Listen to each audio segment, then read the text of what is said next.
So yesterday, shoppers across the country flocked to liquor outlets to stock up on alcohol. This after government eased lockdown restrictions to allow for the sale of alcohol to resume following a 9-week ban.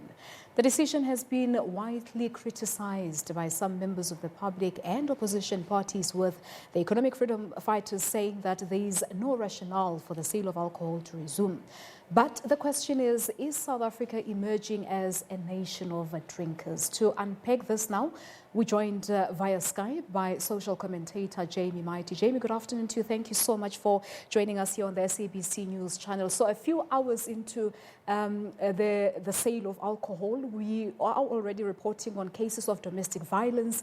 In Limpopo alone, about 16 people were arrested for drunken driving.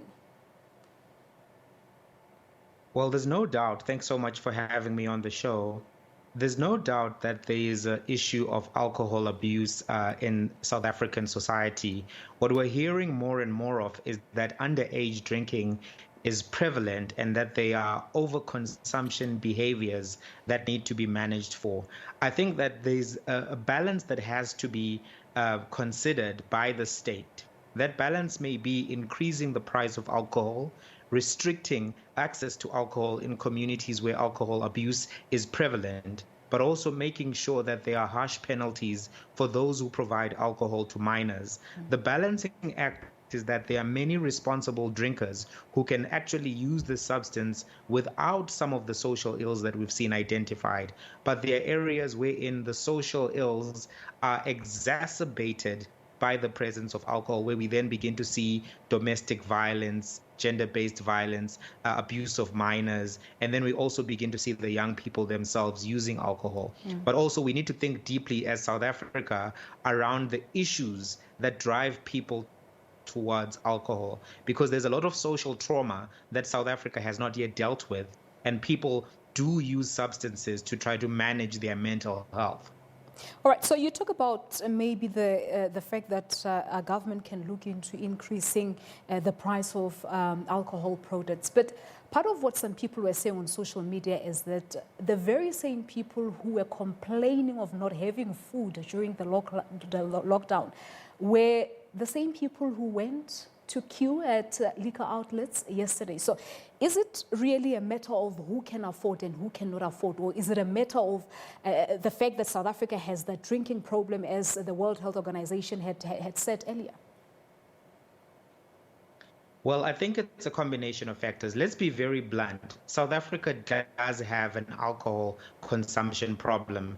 That's very clear and I think very well established. The second question around people in impoverished communities, indigent communities, choosing to buy alcohol with their limited resources is a deeper question that needs unpacking, because people who are addicted will buy alcohol regardless, whether it is legal or illegal. They will find ways to buy it. In fact, it may even be better for them to buy it from official channels than to buy the contraband alcohol, some of which was tampered with, some of which was homemade. So that's one. But number two, in impoverished communities, communities that are plagued by poverty, violence, lack of delivery, there is also the use of these substances, these nature-altering substances, to cope with the reality of those particular conditions.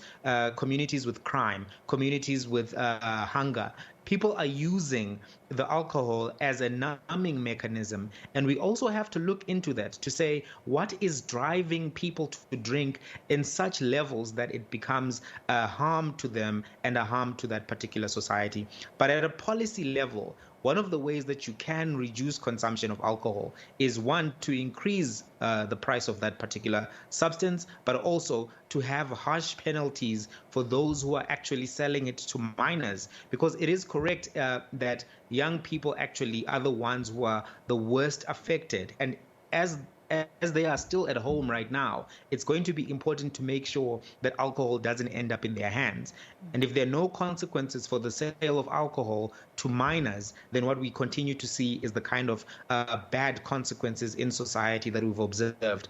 But there's a serious alcohol problem in this country, and we need to actually address it with wisdom. But that doesn't necessarily mean that alcohol should be banned. I think that those who just say ban this substance, let's prohibit it, those people are overreaching and going beyond what the Constitution allows them to do. But where do we even stand? Because I was looking at some shocking numbers from the WHO, which indicates that 31% of the population here in South Africa aged 15 and more consume alcohol. So if you're talking about a 15-year-old who's already consuming alcohol, then this surely means that the problem is deeper than we all think. Where do we even begin? Well, that's a very tough question, and many sociologists are still wrestling with it in South Africa. But I think we may have to begin with considering restricting access. We may have to also begin with educating young people about how actually to use this particular substance in a mature way. So maybe in life orientation, we now need to have honest conversations with the 15-year-olds to say, listen, this is the thing we know you are drinking. We need you guys to know that these are the risks. This is how you consume this thing responsibly. I think right now, shaming people and attacking them won't necessarily make them stop. What we can at least try to do is to give them the responsible habits that they need to have as they consume this. But we definitely need to look at restricting access in some ways. And the reality is we had some people, we've heard people who survived all these weeks without alcohol. So the question now is, what lessons can we take forward beyond this lockdown around the sale as well as the consumption of alcohol? Because some people survived without alcohol for all those weeks. Well, we can take the lesson that we can be successful in some form of restriction. I think what this experiment is trying to do, having it sold only on Mondays to Thursdays at a certain particular time, has shown that you can restrict the access to some degree. I think what we're also seeing this week may be exaggerated by the fact that people have not had alcohol for a very long time. So maybe in the coming weeks, this Monday to Thursday policy will actually reduce the extent of abuse as compared to prior when it was available 7 days a week. But I think the lesson we've seen is that there are some sections of society that can go without alcohol for a very long time, but also on the other hand, that there were people who were accessing it on the black market, and some of the access that they were choosing was dangerous because they were buying counterfeit 1818 and all these other alcohol brands, and they were making them sick. So we need to balance: how do we restrict access? How do we promote good drinking behavior? And also, how do we provide access for people who are alcoholics who want to stop? We need to look into rehabilitation facilities, because the health cost of continued alcohol consumption in communities is very high.